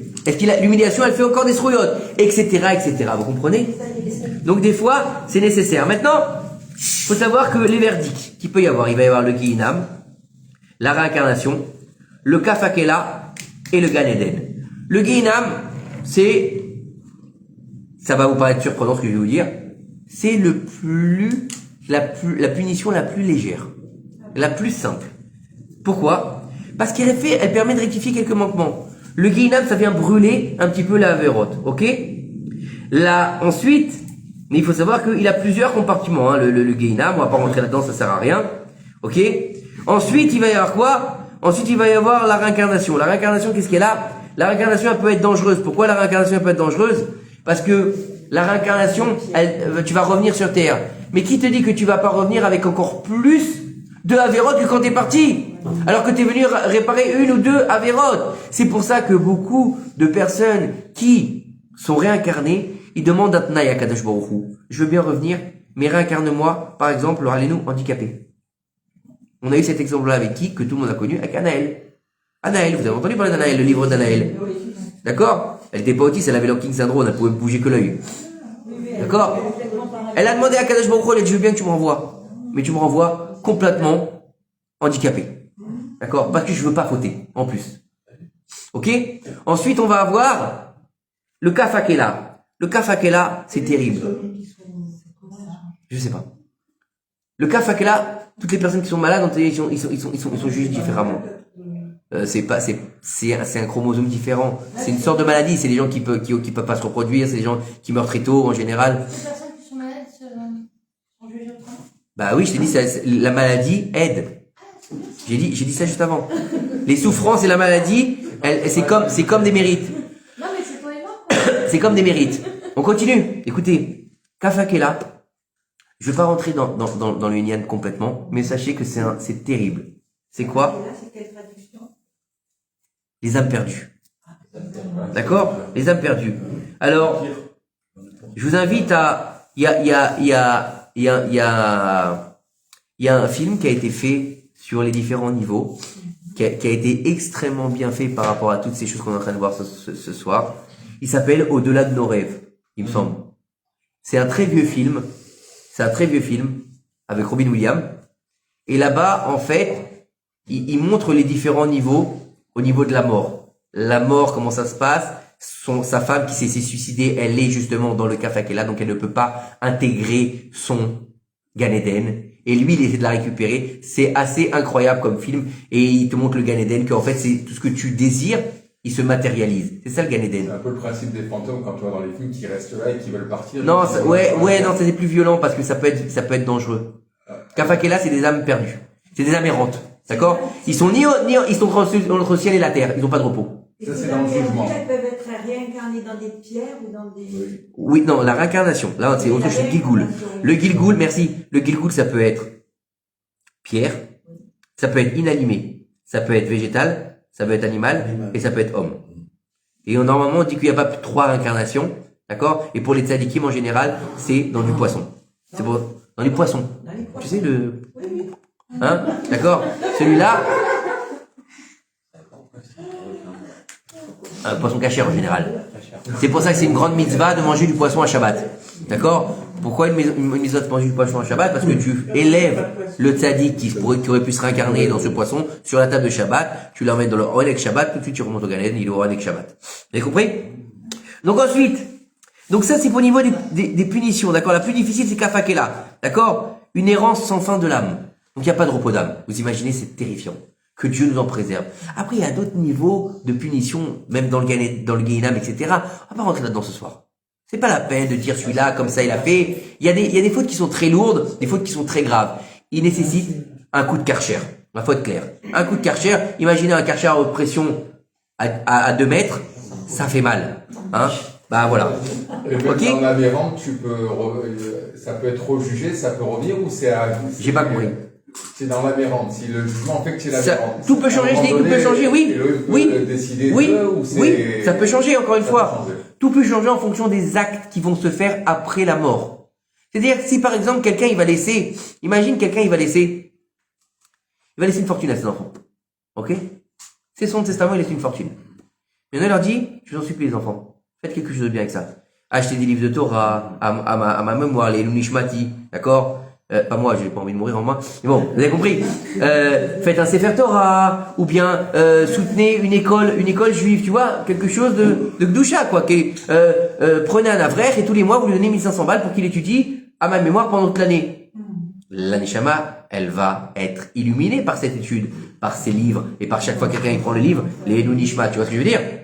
Mais si il leur a rien dit, et toute sa vie, il en a fait des pourris gâtés. D'accord? Et le fils, il finit cocaïne, les prostituées, et le casino, et c'est à cause de l'argent que son père il lui a laissé qu'il a fini dans la déchéance. Le père qui est mort, il payera pour ça. Il payera. Ouais, ça va dans les deux sens. T'as compris? Prévenir les enfants. Ça marche dans les... Ah ouais! Les fautes des enfants, ça retombe sur Ça peut. le père, même Ça si peut. les enfants- Ça peut. Ou vice versa. Ou vice-versa. Ça dépend, encore une fois, du chinour. Si t'as fait tout ce que tu pouvais, d'accord? Si t'as donné la meilleure éducation, t'as fait tout ce que tu pouvais. On a le libre arbitre. Mais toi, t'as fait tout ce que tu pouvais. Et t'as demandé. C'est pas que t'as laissé. T'as donné de l'oseille, dit, allez, c'est votre héritage, faites-en ce que vous voulez. Non. T'as expliqué. Voilà. J'ai besoin d'aller soutenir des écoles, des machins. Si après ils l'ont pas fait et toi t'as fait tout ce que tu pouvais, tu comprends? Toi t'as fait tout ce que tu pouvais, t'as prévenu les choses, t'as fait un testament correct. Donc c'est pour ça qu'en général, qu'est-ce qu'ils font en général les gens quand ils connaissent leurs enfants? Ils savent comment ils sont.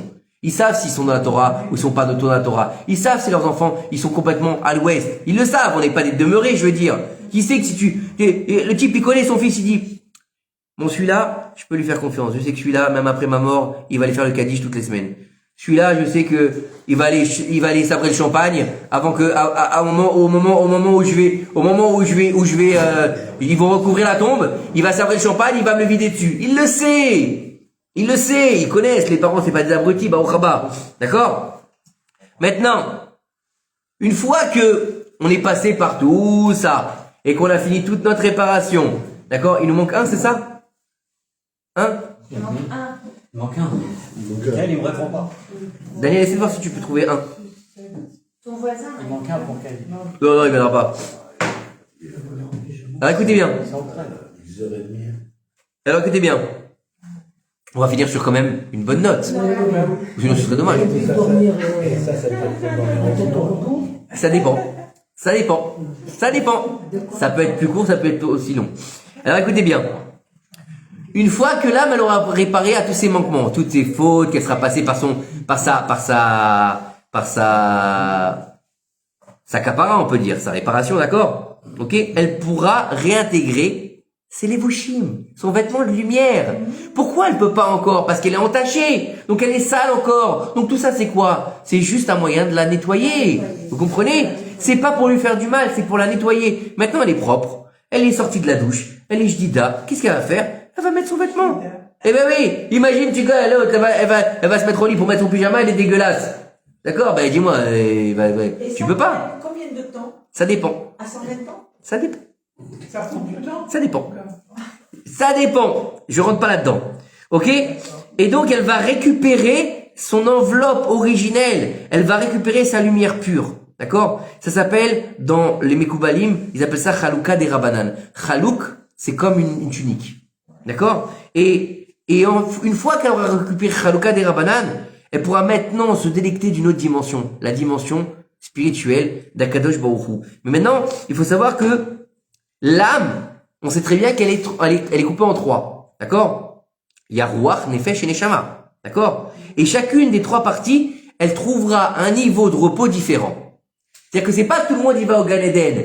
C'est pas comme ça. C'est-à-dire que Ruach, il va aller dans un certain endroit. Alors Ruach, Nefesh, c'est quoi? Nefesh, c'est l'âme animale. Ruach, c'est l'esprit, et Neshama, c'est l'âme. Ok? Donc le début, c'est Nefesh.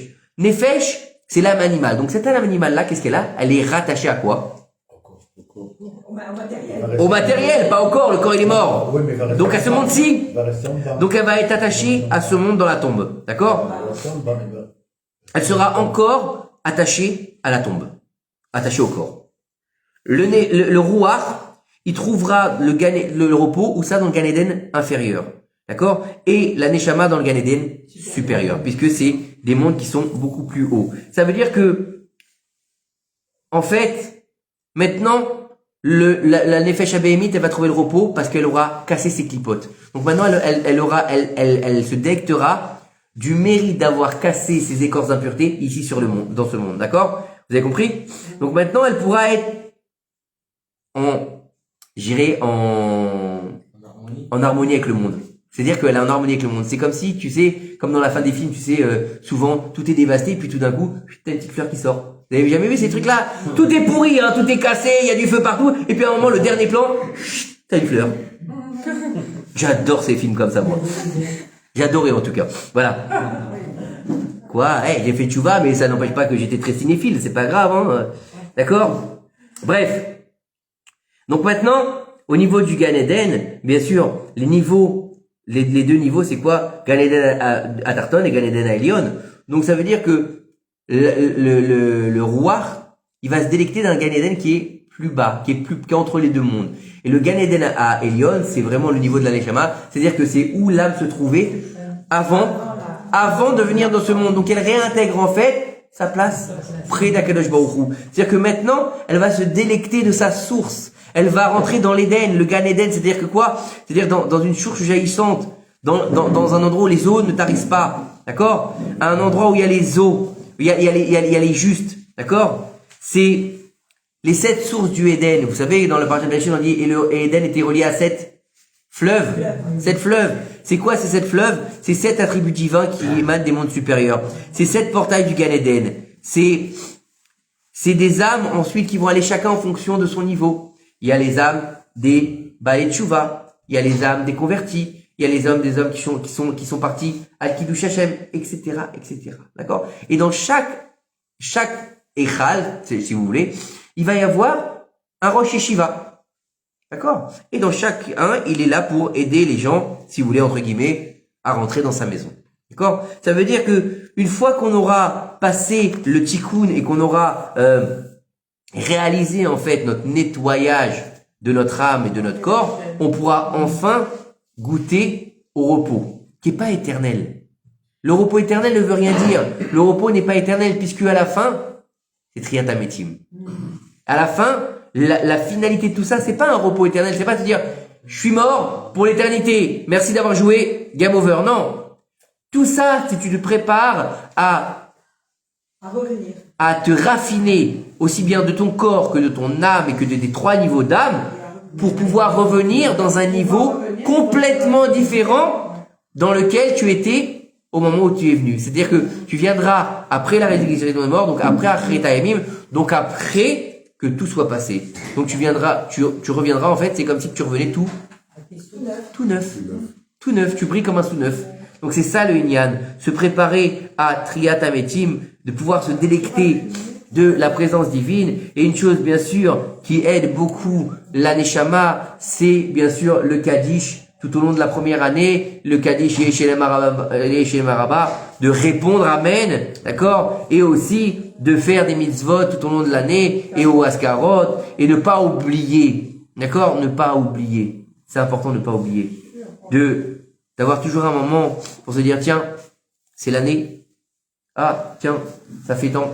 Ça devait être son anniversaire. Faut pas oublier. Parce que c'est pas parce que ça fait 20 ans, ça fait 30 ans qu'il faut oublier.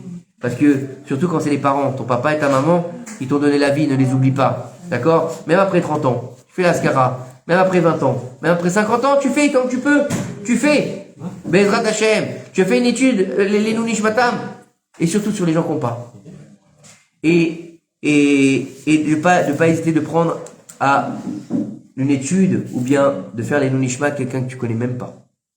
Ça peut toujours aider, on sait jamais. Bien sûr. Vous savez, moi des fois on me dit tu peux prier pour ça? Oui, bien sûr.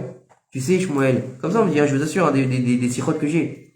Tu sais, comme ça. Tu peux prier pour un tel, voilà, il a été enterré il y a 2 jours, machin et tout. Et tu sais, Shmuel, cette personne-là, n'a pas d'enfant. Ah. Et son mari, il est sénile. Ah. Donc il peut pas faire Kaddish. Ah. Donc on va étudier pour elle? Oui, ça lui donne du mérite. Comprenez? Donc il y a des gens qui sont payés pour ça. Il y a des gens qui sont payés pour ça. Mais des fois, ils savent même pas, ou ils veulent même pas. Donc le prendre au moins sur soi la mitzvah, ça aide beaucoup de gens, et que ça nous permette à nous de prendre conscience que rien n'est terminé. Même après la mort, on a encore une chance de rectifier le tir, de grandir dans notre Gan Eden, et que surtout, de se préparer surtout au Olam Haba, de se préparer au monde qu'on attend avec impatience, de pouvoir le vivre, c'est-à-dire le monde d'avant, le monde de l'avant, pas le monde d'après. Le Olam Haba, c'est pas le monde d'après, c'est le monde de l'avant. Le monde qui se trouve à quel niveau? Au niveau du Keter, de se retrouver au niveau où on est capable de voir la présence divine et de vivre en harmonie avec la présence divine. Baruch Adonai Olam, Amen et Amen.